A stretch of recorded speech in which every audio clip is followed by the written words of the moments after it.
কে দিল পিরিতের বেড়া লিচুর বাগানে কমলার বাগানে সৈগ কে দিল পিরিতের বেড়া লিচুর বাগানে। কে ভাইছে ভাইছে কি অবস্থা, ভালো আছো ব্রাদার?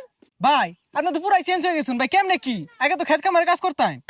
আরে ভাই অতীত নিয়ে টান দেও কেন ভাইয়া? তুমি একটা চাকরির কথা বলছিলা, চাকরি করবে নাকি? সেনাবাহিনীতে ঢুকাই দিই তোমারে, উচ্চতা তো ভালোই আছে তোমার। ভাই আমি যে উষা আমার তো পুলিশে নেয় না, সেনামিতে ঢুয়ে দিবেন কেমনে কি ভাই? আরে সমস্যা নাই, সেনাবাহিনী আমার কাছে ছোট ভাই। তুমি যদি 2 ফুট চাও তাও তোমারে ঢুকাই দিব না মানে চাকরিতে। আচ্ছা ভাই ঠিক আছে, একটা চাকরির ব্যবস্থা করে দিন যে। এই ভাইয়া দাঁড়াও, একটা ফোন দিই। হ্যালো কদম আলী, এই মুড়ে আমার গাড়িটা নিয়ে আসো তো। কি কোন ভাই এসি ভার ওটা এত বড় গাড়ি ঢুয়াইতেছেন ঢুকবো? আরে সমস্যা নাই, আসলেই দেখতে পারবা। ভাই এত চেঞ্জ এত